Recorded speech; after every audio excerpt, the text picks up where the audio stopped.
desde todos os tempos. Há demônios, no sentido que se dá a esta palavra? Se houvesse demônios, seriam obra de Deus. Mas porventura Deus seria justo e bom se houvera criado seres destinados eternamente ao mal e a permanecerem eternamente desgraçados? Se há demônios, eles se encontram no mundo inferior em que habitais e em outros semelhantes. São esses homens hipócritas que fazem de um Deus justo um Deus mau e vingativo e que julgam agradá-lo por meio das abominações que praticam em seu nome?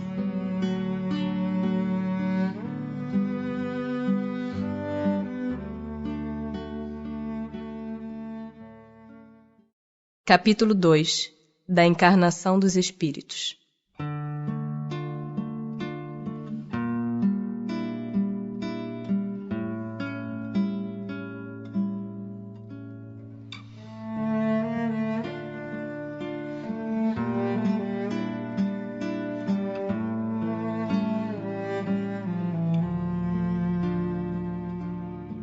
Objetivo da encarnação. Qual o objetivo da encarnação dos espíritos? Deus lhes impõe a encarnação com o fim de fazê-los chegar à perfeição. Para uns é expiação, para outros missão. Mas para alcançarem essa perfeição têm que sofrer todas as vicissitudes da existência corporal. Nisso é que está a expiação. Visa ainda outro fim a encarnação, o de pôr o espírito em condições de suportar a parte que lhe toca na obra da criação. Para executá-la, é que em cada mundo toma o espírito um instrumento de harmonia com a matéria essencial desse mundo, a fim de aí cumprir, daquele ponto de vista, as ordens de Deus. É assim que, concorrendo para a obra geral, ele próprio se adianta. Tem necessidade de encarnação os espíritos que desde o princípio seguiram o caminho do bem? Todos são criados simples e ignorantes, e se instruem nas lutas e tribulações da vida corporal. Deus, que é justo, não podia fazer felizes a uns, sem fadigas e trabalhos, consequentemente sem mérito. Mas então, de que serve aos espíritos terem seguido o caminho do bem, se isso não os isenta dos sofrimentos da vida corporal? Chegam mais depressa ao fim. Demais, as aflições da vida são muitas vezes a consequência da imperfeição do espírito. Quanto menos imperfeições, tanto menos tormentos. Aquele que não é invejoso, nem ciumento, nem avarento, nem ambicioso, não sofrerá as torturas que se originam desses defeitos. A alma. Que é a alma? Um espírito encarnado. Que era a alma antes de se unir ao corpo? Espírito. As almas e os espíritos são, portanto, idênticos? A mesma coisa? Sim. As almas não são senão os espíritos. Antes de se unir ao corpo, a alma é um dos seres inteligentes que povoam um mundo invisível, os quais temporariamente revestem um invólucro carnal para se purificarem e esclarecerem. Há no homem alguma outra coisa além da alma e do corpo? Há o laço que liga a alma ao corpo. De que natureza é esse laço? Semimaterial, isto é, de natureza intermédia entre o espírito e o corpo. É preciso que seja assim, para que os dois se possam comunicar um com o outro. Por meio desse laço é que o espírito atua sobre a matéria, e reciprocamente. A alma independe do princípio vital? O corpo não é mais do que envoltório, repetimos-lo constantemente. Pode o corpo existir sem a alma? Pode. Entretanto, desde que cessa a vida do corpo, a alma o abandona. Antes do nascimento, ainda não há união definitiva entre a alma e o corpo. Enquanto que depois de essa união se haver estabelecido, a morte do corpo rompe os laços que o prendem à alma e esta o abandona. A vida orgânica pode animar um corpo sem alma, mas a alma não pode habitar um corpo privado de vida orgânica. Que seria o nosso corpo se não tivesse alma? simples massa de carne sem inteligência. Tudo o que quiserdes, exceto um homem. Um espírito pode encarnar a um tempo em 2 corpos diferentes? Não. O espírito é indivisível e não pode animar simultaneamente 2 seres distintos. Que se deve pensar da opinião dos que consideram a alma o princípio da vida material? É uma questão de palavras com que nada temos. Começai por vos entenderdes mutuamente. Alguns espíritos, e antes deles, alguns filósofos definiram a alma como sendo uma centelha anímica emanada do grande todo. Por que essa contradição? Não há contradição. Tudo depende das acepções das palavras. Por que não tendes uma palavra para cada coisa? Que se deve pensar da teoria da alma subdividida em tantas partes quantos são os músculos e presidindo assim a cada uma das funções do corpo? Ainda isto depende do sentido que se empreste à palavra alma. Se se entende por alma o fluido vital, essa teoria tem razão de ser. Se se entende por alma o espírito encarnado, é errônea. Já dissemos que o espírito é indivisível. Ele imprime movimento aos órgãos, servindo-se do fluido intermediário, sem que para isso se divida. Entretanto, alguns espíritos deram essa definição. Os espíritos ignorantes podem tomar o efeito pela causa. Há alguma coisa de verdadeiro na opinião dos que pretendem que a alma é exterior ao corpo e o circunvolve? A alma não se acha encerrada no corpo, qual pássaro numa gaiola. Irradia e se manifesta exteriormente, como a luz através de um globo de vidro ou como o som em torno de um centro de sonoridade. Neste sentido, se pode dizer que ela é exterior, sem que por isso constitua o envoltório do corpo. A alma tem 2 invólucros, um sutil e leve. É o primeiro, ao qual chamas perispírito. Outro grosseiro, material e pesado, o corpo. A alma é o centro de todos os envoltórios, como o germe em um núcleo. Já o temos dito. Que dizeis dessa outra teoria, segundo a qual a alma, numa criança, se vai completando a cada período da vida? O espírito é uno e está todo na criança como no adulto. Os órgãos ou instrumentos das manifestações da alma é que se desenvolvem e completam. Ainda aí, tomam o efeito pela causa. Por que todos os espíritos não definem do mesmo modo a alma? Os espíritos não se acham todos esclarecidos igualmente sobre estes assuntos. Há espíritos de inteligência ainda limitada, que não compreendem as coisas abstratas. São como as crianças entre vós. Também há espíritos pseudo-sábios, que fazem alarde de palavras para se imporem, ainda como sucede entre vós. Depois, os próprios espíritos esclarecidos podem exprimir-se em termos diferentes, cujo valor, entretanto, é substancialmente o mesmo, sobretudo quando se trata de coisas que a vossa linguagem se mostra impotente para traduzir com clareza. Recorre então a figuras, a comparações, que tomais como realidade.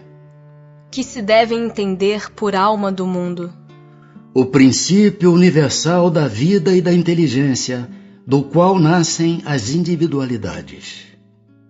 Mas os que se servem dessa expressão não se compreendem, as mais das vezes, uns aos outros. O termo alma é tão elástico que cada um o interpreta ao sabor de suas fantasias.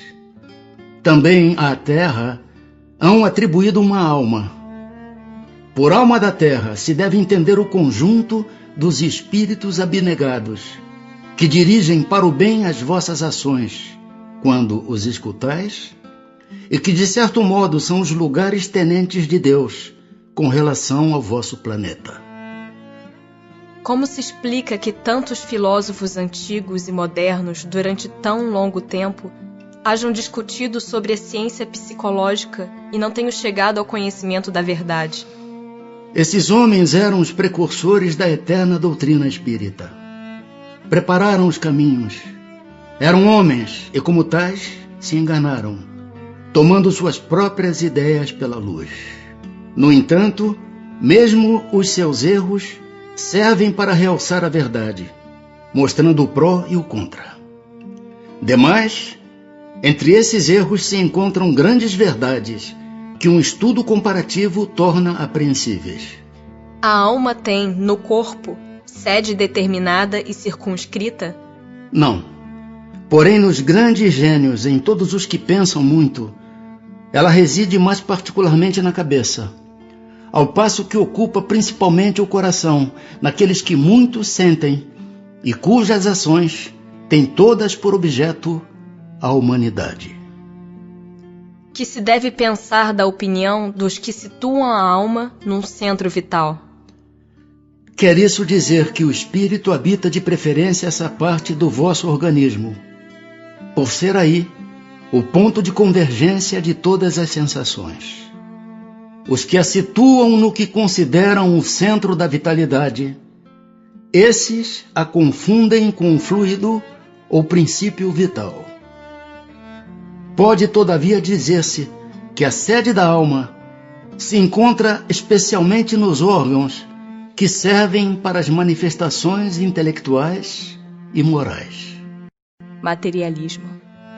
Por que é que os anatomistas, os fisiologistas e, em geral, os que aprofundam a ciência da natureza são com tanta frequência levados ao materialismo?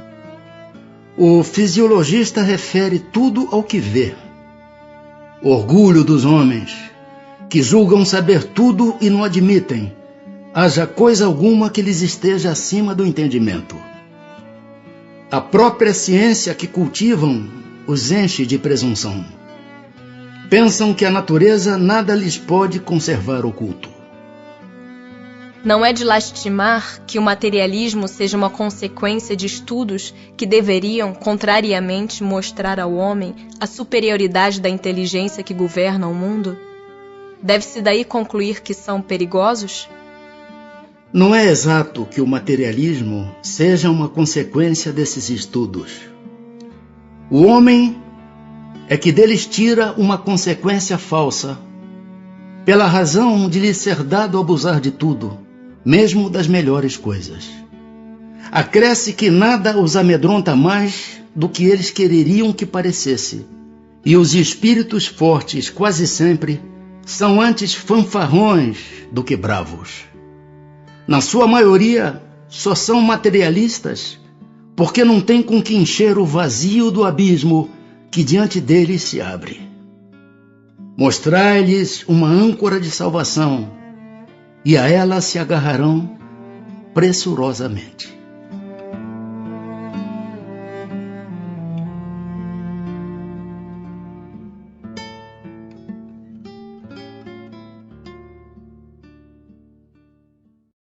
Capítulo 3. Da volta do espírito, extinta a vida corpórea, à vida espiritual.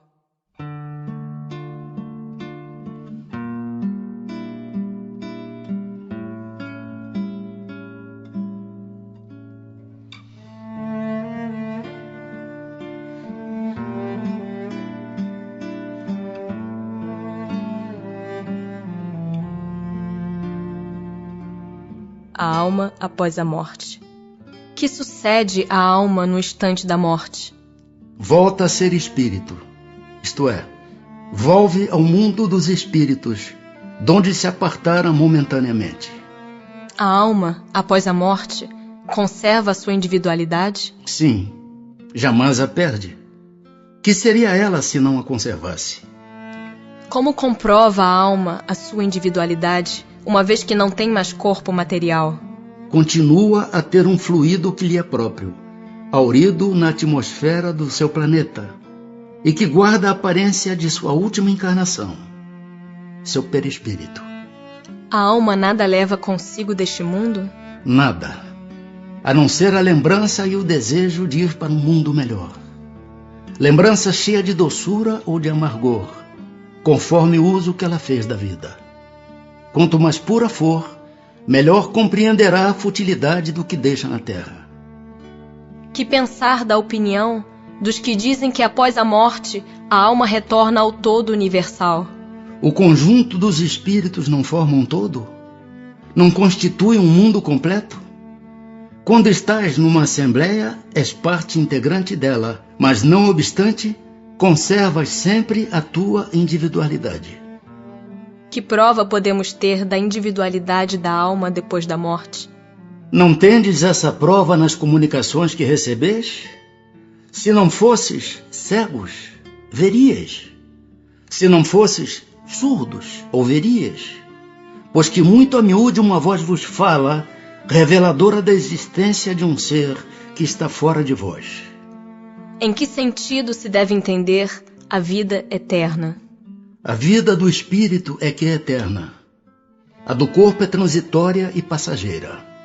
Quando o corpo morre, a alma retoma a vida eterna. Não seria mais exato chamar vida eterna a dos espíritos puros?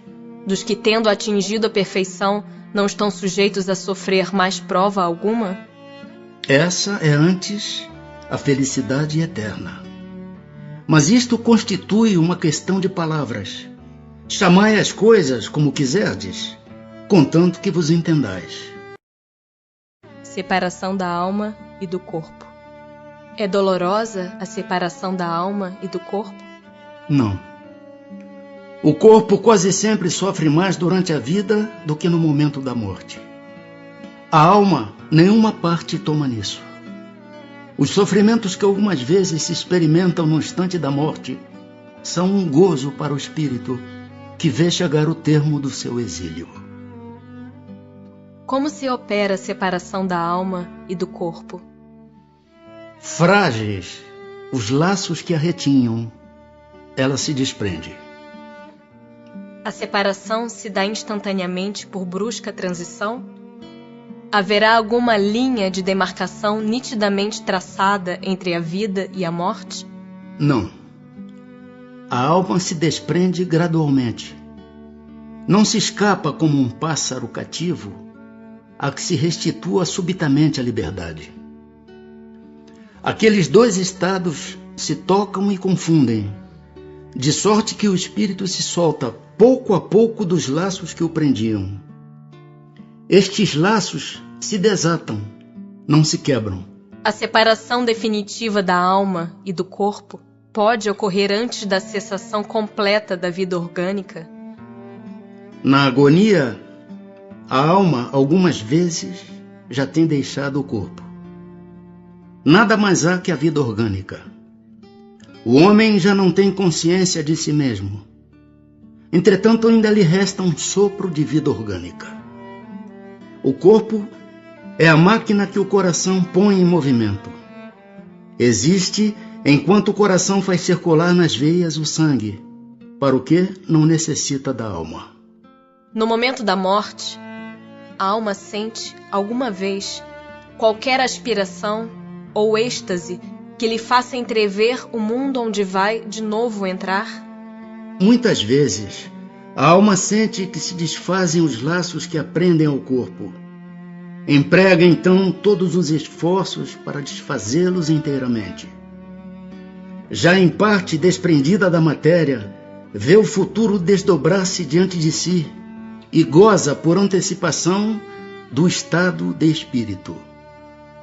O exemplo da lagarta, que primeiro anda de rastos pela terra, depois se encerra na sua crisálida em estado de morte aparente, para enfim renascer com uma existência brilhante, pode dar-nos ideia da vida terrestre, do túmulo e finalmente da nossa nova existência? Uma ideia acanhada. A imagem é boa, todavia cumpre não seja tomada ao pé da letra como frequentemente vos sucede. Que sensação experimenta a alma no momento em que reconhece estar no mundo dos espíritos? Depende. Se praticaste o mal, impelido pelo desejo de o praticar, no primeiro momento te sentirás envergonhado de o haveres praticado. Com a alma do justo, as coisas se passam de modo bem diferente. Ela se sente como que aliviada de grande peso, pois que não teme nenhum olhar indagador.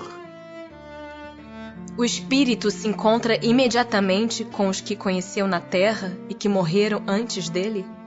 Sim, conforme a afeição que lhes votava e a que a eles lhe consagravam.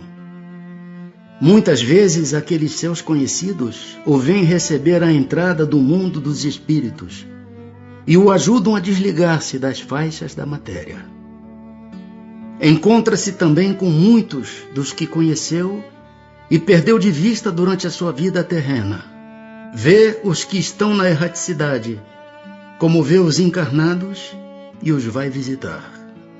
Em caso de morte violenta e acidental, quando os órgãos ainda não se enfraqueceram em consequência da idade ou das moléstias, a separação da alma e a cessação da vida ocorrem simultaneamente? Geralmente assim é. Mas em todos os casos, muito breve é o instante que medeia entre uma e outra. Após a decapitação, por exemplo, conserva o homem por alguns instantes a consciência de si mesmo? Não raro a conserva durante alguns minutos, até que a vida orgânica se tenha extinguido completamente. Mas também quase sempre a apreensão da morte lhe faz perder aquela consciência antes do momento do suplício. Perturbação espiritual. A alma tem consciência de si mesma imediatamente depois de deixar o corpo? Imediatamente não é bem o termo. A alma passa algum tempo em estado de perturbação. A perturbação que se segue à separação da alma e do corpo é do mesmo grau e da mesma duração para todos os espíritos? Não. Depende da elevação de cada um. Aquele que já está purificado se reconhece quase imediatamente, pois que se libertou da matéria antes que cessasse a vida do corpo. Enquanto que o homem carnal, aquele cuja consciência ainda não está pura, guarda por muito mais tempo a impressão da matéria. O conhecimento do espiritismo exerce alguma influência sobre a duração mais ou menos longa da perturbação? Influência muito grande. Por isso que o espírito já antecipadamente compreendia a sua situação. Mas a prática do bem e a consciência pura são o que maior influência exercem.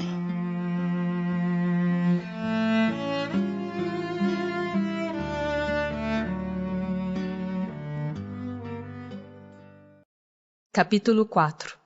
Da pluralidade das existências.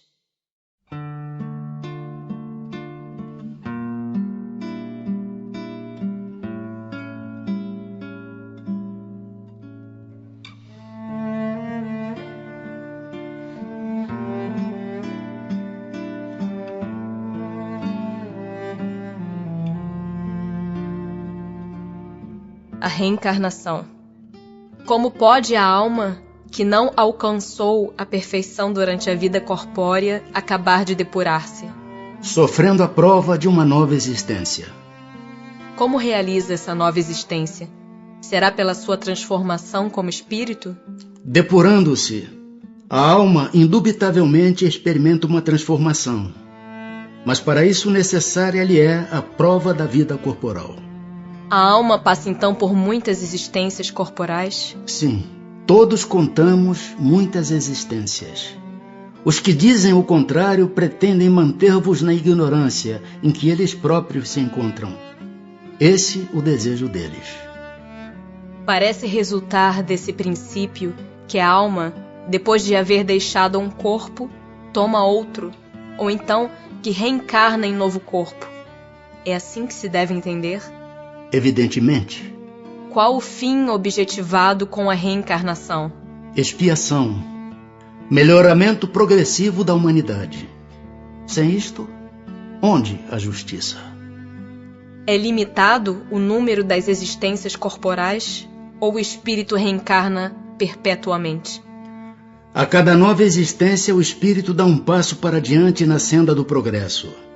Desde que se ache limpo de todas as impurezas, não tem mais necessidade das provas da vida corporal. É invariável o número das encarnações para todos os espíritos? Não. Aquele que caminha depressa a muitas provas se poupa.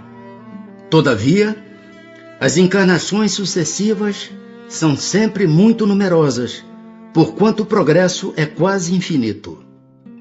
O que fica sendo o espírito depois da sua última encarnação? Espírito bem-aventurado, puro espírito. Justiça da reencarnação. Em que se funda o dogma da reencarnação?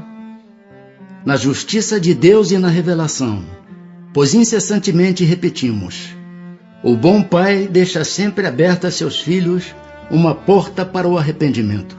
Não te diz a razão que seria injusto privar para sempre da felicidade eterna todos aqueles de quem não dependeu o melhorarem-se? Não são filhos de Deus todos os homens? Só entre os egoístas se encontram a iniquidade, o ódio implacável e os castigos sem remissão. Encarnação nos diferentes mundos. As nossas diversas existências corporais se verificam todas na Terra? Não. Vivemo-las em diferentes mundos. As que aqui passamos não são as primeiras nem as últimas. São, porém, das mais materiais e das mais distantes da perfeição. A cada nova existência corporal, a alma passa de um mundo para outro? Ou pode ter muitas no mesmo globo? Pode viver muitas vezes no mesmo globo, se não se adiantou bastante para passar a um mundo superior. Podemos então reaparecer muitas vezes na Terra? Certamente. Podemos voltar a este, depois de termos vivido em outros mundos? Sem dúvida. É possível que já tenhas vivido em outros mundos e na Terra. Tornar a viver na Terra constitui uma necessidade? Não. Mas se não progredistes, podereis ir para outro mundo que não valha mais do que a Terra, e que talvez até seja pior do que ela. Haverá alguma vantagem em voltar-se a habitar a Terra? Nenhuma vantagem particular, a menos que seja em missão, caso em que se progride aí, como em qualquer outro planeta. Não se seria mais feliz permanecendo na condição de espírito? Não. Estacionar-se-ia, e o que se quer é caminhar para Deus. Depois de haver encarnado noutros mundos, podem os espíritos encarnar neste, sem que jamais aí tenham estado? Sim, do mesmo modo que vós em outros. Todos os mundos são solidários. O que não se faz num, faz-se noutro. Assim, homens há que estão na Terra pela primeira vez? Muitos, e em graus diversos de adiantamento. Pode-se reconhecer, por um indício qualquer, que um espírito está pela primeira vez na Terra? Nenhuma utilidade teria isso. Para chegar à perfeição e à suprema felicidade, destino final de todos os homens, tem o espírito que passar pela fieira de todos os mundos existentes no universo? Não, porquanto muitos são os mundos correspondentes a cada grau da respectiva escala, e o espírito, saindo de um deles, nenhuma coisa nova aprenderia nos outros do mesmo grau. Como se explica, então, a diversidade de suas existências em um mesmo globo? De cada vez poderá ocupar posição diferente das anteriores. E nessas diversas posições, se lhe deparam outras tantas ocasiões de adquirir experiência. Podem os espíritos encarnar em um mundo relativamente inferior a outro onde já viveram? Sim, quando em missão, com o objetivo de auxiliarem o progresso, caso em que aceitam alegres as tribulações de tal existência, por lhes proporcionar meio de se adiantarem. Mas não pode dar-se também por expiação? Não pode Deus degradar para mundos inferiores espíritos rebeldes? Os espíritos podem conservar-se estacionários, mas não retrocedem. Em caso de estacionamento, a punição deles consiste em não avançarem, em recomeçarem, no meio conveniente à sua natureza, as existências mal empregadas. Quais os que têm de recomeçar a mesma existência? Os que faliram em suas missões ou em suas provas. Os seres que habitam cada mundo hão todos alcançado o mesmo nível de perfeição? Não. Dá-se em cada um o que ocorre na Terra. Uns espíritos são mais adiantados do que outros. Passando deste planeta para outro, conserva o espírito a inteligência que aqui tinha? Sem dúvida, a inteligência não se perde. Pode, porém, acontecer que ele não disponha dos mesmos meios para manifestá-la, dependendo isto da sua superioridade e das condições do corpo que tomar. Os seres que habitam os diferentes mundos têm corpos semelhantes aos nossos? É fora de dúvida que tem corpos, porque o espírito precisa estar revestido de matéria para atuar sobre a matéria. Esse envoltório, porém, é mais ou menos material, conforme o grau de pureza a que chegaram os espíritos. É isso o que assinala a diferença entre os mundos que temos de percorrer, porquanto muitas moradas há na casa de nosso Pai, sendo, consequentemente, de muitos graus essas moradas. Alguns o sabem, e desse fato têm consciência na terra. Com outros, no entanto, o mesmo não se dá. É-nos possível conhecer exatamente o estado físico e moral dos diferentes mundos? Nós, espíritos, só podemos responder de acordo com o grau de adiantamento em que vos achais. Quer dizer que não devemos revelar estas coisas a todos, porque nem todos estão em estado de compreendê-las, e semelhante revelação os perturbaria. Indo de um mundo para outro, o espírito passa por nova infância? Em toda parte a infância é uma transição necessária, mas não é em toda parte tão obtusa como no vosso mundo. Tem o espírito a faculdade de escolher o mundo onde passe a habitar? Nem sempre. Pode pedir que lhe seja permitido ir para este ou aquele, e pode obtê-lo, se o merecer. Porquanto a acessibilidade dos mundos para os espíritos depende do grau da elevação destes. Se o espírito nada pedir, que é o que determina o mundo em que ele reencarnará? O grau da sua elevação. O estado físico e moral dos seres vivos é perpetuamente o mesmo em cada mundo? Não. Os mundos também estão sujeitos à lei do progresso. Todos começaram como o vosso, por um estado inferior, e a própria Terra sofrerá idêntica transformação. Tornar-se-á um paraíso quando os homens se houverem tornado bons. Haverá mundos onde o espírito, deixando de revestir corpos materiais, só tenha por envoltório o perispírito? E mesmo esse envoltório se torna tão etéreo que para vós é como se não existisse. Esse o estado dos espíritos puros. Parece resultar daí que entre o estado correspondente às últimas encarnações e a de espírito puro, não há linha divisória perfeitamente demarcada, não? Semelhante demarcação não existe. A diferença entre um e outro estado se vai apagando pouco a pouco e acaba por ser imperceptível, tal qual se dá com a noite as primeiras claridades do alvorecer. A substância do perispírito é a mesma em todos os mundos? Não. É mais ou menos etérea. Passando de um mundo a outro, o espírito se reveste da matéria própria desse outro, operando-se, porém, essa mudança com a rapidez do relâmpago. Os espíritos puros habitam mundos especiais?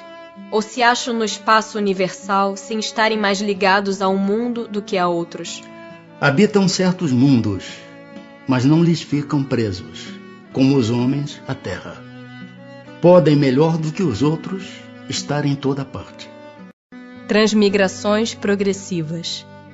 Desde o início de sua formação, goza o espírito da plenitude de suas faculdades?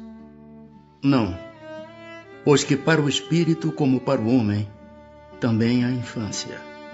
Em sua origem, a vida do espírito é apenas instintiva.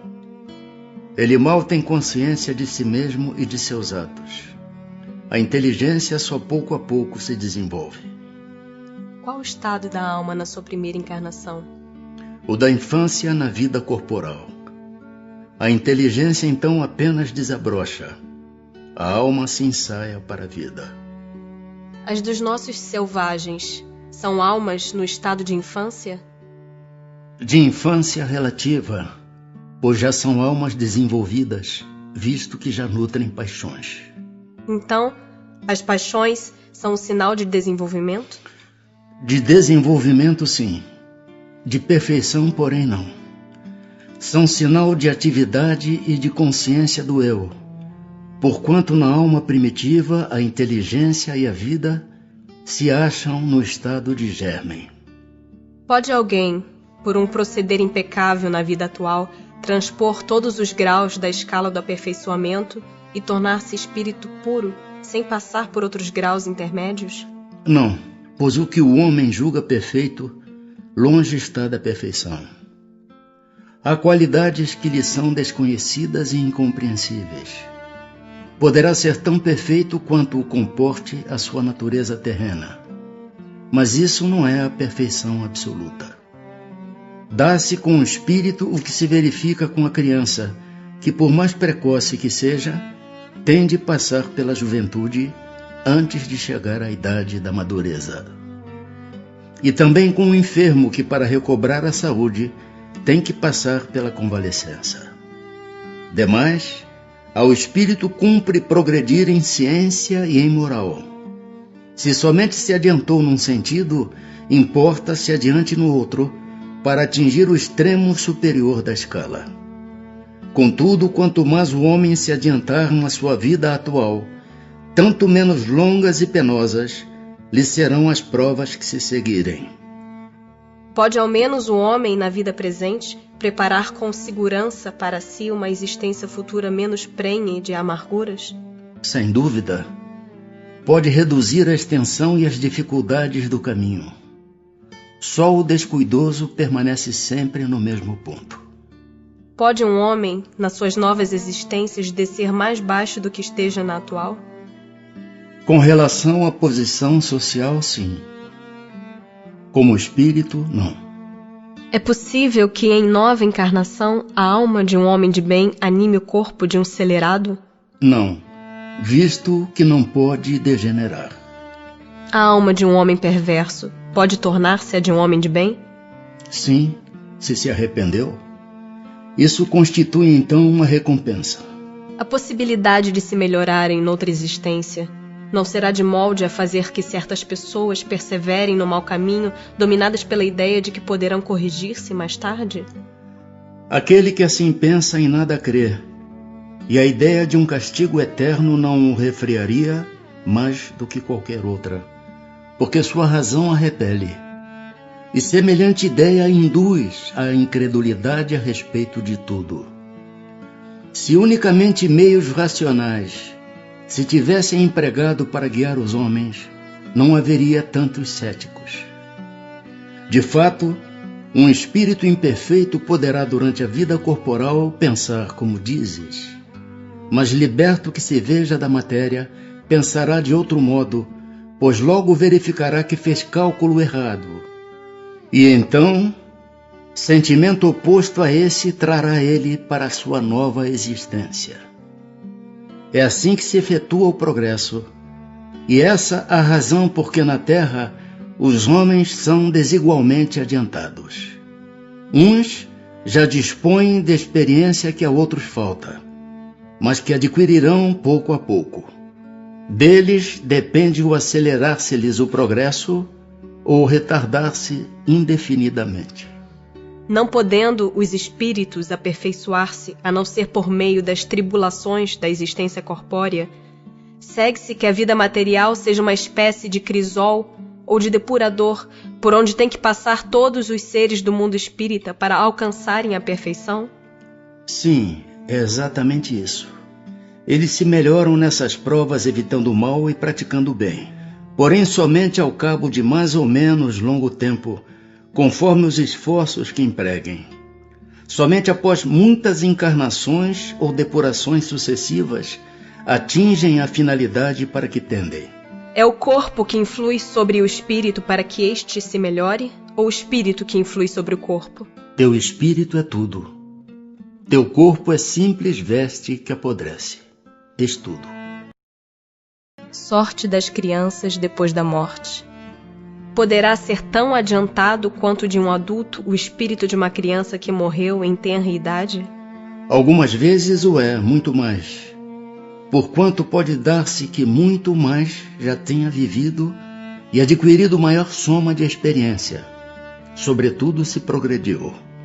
Pode então o espírito de uma criança ser mais adiantado que o de seu pai? Isso é muito frequente. Não o vedes vós mesmos tão amiudadas vezes na terra? Não tendo podido praticar o mal, o espírito de uma criança que morreu em tenra idade pertence a alguma das categorias superiores? Se não fez o mal, igualmente não fez o bem. E Deus não o isenta das provas que tenha de padecer. Se for um espírito puro, não o é pelo fato de ter animado apenas uma criança, mas porque já progredira até a pureza. Por que tão frequentemente a vida se interrompe na infância? A curta duração da vida da criança pode representar para o espírito que a animava o complemento de existência precedentemente interrompida antes do momento em que devera terminar. E sua morte também não raro constitui provação ou expiação para os pais. Que sucede ao espírito de uma criança que morre pequenina? Recomeça outra existência. Sexos nos espíritos. Tem sexos os espíritos? Não como o entendeis, pois que os sexos dependem da organização. Há entre eles amor e simpatia, mas baseados na concordância dos sentimentos. Em nova existência, pode o espírito que animou o corpo de um homem animar o de uma mulher e vice-versa? De certo. São os mesmos os espíritos que animam os homens e as mulheres. Quando errante, que prefere o espírito? Encarnar no corpo de um homem ou num de uma mulher? Isso pouco lhe importa. O que o guia na escolha são as provas por que haja de passar. Parentesco, filiação. Transmitem os pais aos filhos uma parcela de suas almas ou se limitam a lhes dar a vida animal a que mais tarde outra alma vem adicionar a vida moral? Dão-lhes apenas a vida animal, pois que a alma é indivisível. Um pai obtuso pode ter filhos inteligentes e vice-versa. Uma vez que temos tido muitas existências, a nossa parentela vai além da que a existência atual nos criou? Não pode ser de outra maneira. A sucessão das existências corporais estabelece entre os espíritos ligações que remontam às vossas existências anteriores. Daí, muitas vezes, a simpatia que vem a existir entre vós e certos espíritos que vos parecem estranhos. A algumas pessoas, a doutrina da reencarnação se afigura destruidora dos laços de família, com o fazê-los anteriores à existência atual. Ela os distende, não os destrói. Fundando-se o parentesco em afeições anteriores, menos precários são os laços existentes entre os membros de uma mesma família. Essa doutrina amplia os deveres da fraternidade, porquanto no vosso vizinho ou no vosso servo pode achar-se um espírito a quem tenhais estado presos pelos laços da consanguinidade. Ela, no entanto, diminui a importância que alguns dão à genealogia, visto que qualquer pode ter tido por pai um espírito que haja pertencido a outra raça ou que haja vivido em condição muito diversa. É exato, mas essa importância assenta no orgulho. Os títulos, a categoria social, a riqueza, eis o que esses tais veneram nos seus antepassados. Um que coraria de contar como ascendente honrado sapateiro, orgulhar-se-ia de descender de um gentil homem devasso. Digam, porém, o que disserem, ou façam o que fizerem, não impedirão a que as coisas sejam como são, que não foi consultando-lhes a vaidade que Deus formulou as leis da natureza. Do fato de não haver filiação entre os espíritos dos descendentes de qualquer família, seguir-se-á que o culto dos avoengos seja ridículo? De modo nenhum. Todo homem deve considerar-se ditoso por pertencer a uma família em que encarnaram espíritos elevados. Se bem os espíritos não procedam um dos outros, nem por isso menos afeição consagram aos que lhes estão ligados pelos elos da família, dado que muitas vezes eles são atraídos para tal ou qual família pela simpatia ou pelos laços que anteriormente se estabeleceram.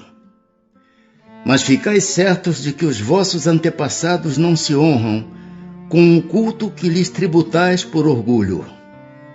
Em vós não se refletem os méritos de que eles gozem, senão na medida dos esforços que empregais por seguir os bons exemplos que vos deram.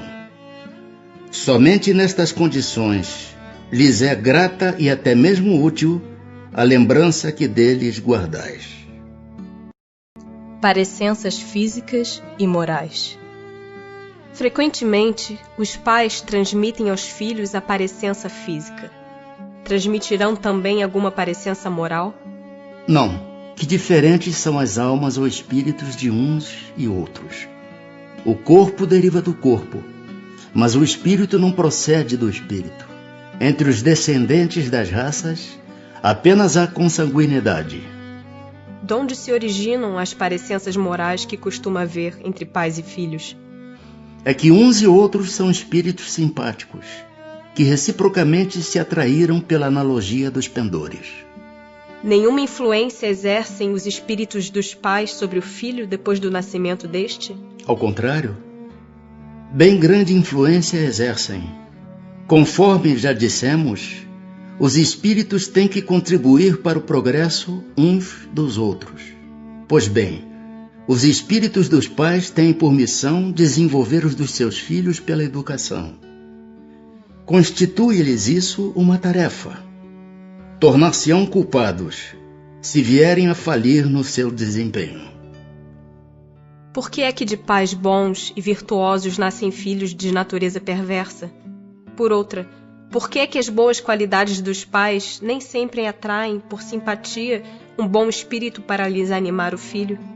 Não é raro que um mau espírito peça-lhe sejam dados bons pais, na esperança de que seus conselhos o encaminhem por melhor senda, e muitas vezes Deus lhe concede o que deseja. Pelos seus pensamentos e preces, podem os pais atrair para o corpo em formação do filho um bom espírito, de preferência a um inferior? Não, mas podem melhorar o espírito do filho que lhes nasceu e está confiado. Esse é o dever deles. Os maus filhos são uma provação para os pais. De onde deriva a semelhança de caráter que muitas vezes existe entre dois irmãos, mormente cisgêmeos?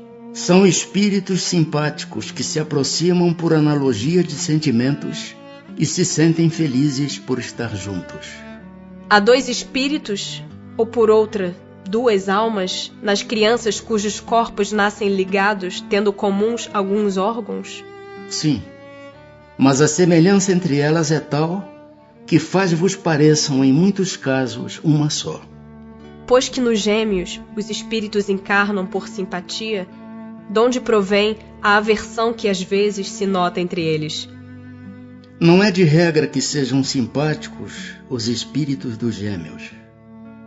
Acontece também que espíritos maus entendam de lutar juntos no palco da vida. Que se deve pensar dessas histórias de crianças que lutam no seio materno? Lendas. Para significarem quão inveterado era o ódio que reciprocamente se votavam, figuram-no a se fazer sentir antes do nascimento delas.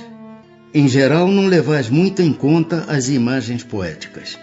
Que é o que dá origem ao caráter distintivo que se nota em cada povo. Também os espíritos se grupam em famílias, formando-as pela analogia de seus pendores mais ou menos puros, conforme a elevação que tenham alcançado. Pois bem, um povo é uma grande família, formada pela reunião de espíritos simpáticos. Na tendência que apresentam os membros dessas famílias para se unirem, é que está a origem da semelhança que, existindo entre os indivíduos, constitui o caráter distintivo de cada povo. Julgas que espíritos bons e humanitários procurem para nele encarnar um povo rude e grosseiro? Não. Os espíritos simpatizam com as coletividades, como simpatizam com os indivíduos. Naquelas em cujo seio se encontrem, eles se acham no meio que lhes é próprio. Em suas novas existências, conservará o espírito traços do caráter moral de suas existências anteriores? Isso pode dar-se, mas melhorando-se, ele muda. Pode também acontecer que sua posição social venha a ser outra. Se de senhor passa a escravo, inteiramente diversos serão os seus gostos e dificilmente o reconhecerias, sendo o espírito sempre o mesmo nas diversas encarnações. Podem existir certas analogias entre as suas manifestações, se bem que modificadas pelos hábitos da posição que ocupe, até que um aperfeiçoamento notável lhe haja mudado completamente o caráter, porquanto de orgulhoso e mau pode tornar-se humilde e bondoso, se arrependeu. E do caráter físico de suas existências pretéritas, conserva o espírito traços nas suas existências posteriores? O novo corpo que ele toma nenhuma relação tem com o que foi anteriormente destruído. Entretanto, o espírito se reflete no corpo. Sem dúvida que este é unicamente matéria. Porém, nada obstante, se modela pelas capacidades do espírito, que lhe imprime certo cunho, sobretudo ao rosto, pelo que é verdadeiro dizer-se que os olhos são o espelho da alma, isto é, que o semblante do indivíduo lhe reflete de modo particular a alma. Assim é que uma pessoa excessivamente feia, quando nela habita um espírito bom, criterioso, humanitário, tem qualquer coisa que agrada, ao passo que há rostos belíssimos que nenhuma impressão te causam, que até chegam a inspirar-te repulsão. Poderias supor que somente corpos bem moldados servem de envoltório aos mais perfeitos espíritos, quando certo é que todos os dias deparas com homens de bem sob um exterior disforme, sem que haja pronunciada parecença. A semelhança dos gostos e das inclinações pode, portanto, dar lugar ao que se chama um ar de família. Ideias inatas. Encarnado, conserva o espírito algum vestígio das percepções que teve e dos conhecimentos que adquiriu nas existências anteriores? Guarda vaga lembrança que lhe dá o que se chama ideias inatas. Não é então quimérica a teoria das ideias inatas? Não. Os conhecimentos adquiridos em cada existência não mais se perdem. Liberto da matéria, o espírito sempre os tem presentes. Durante a encarnação, esquece-os, em parte, momentaneamente. Porém, a intuição que deles conserva lhe auxilia o progresso. Se não fosse assim, teria que recomeçar constantemente. Em cada nova existência, o ponto de partida para o espírito é o em que na existência precedente ele ficou. Grande conexão deve então haver entre duas existências consecutivas?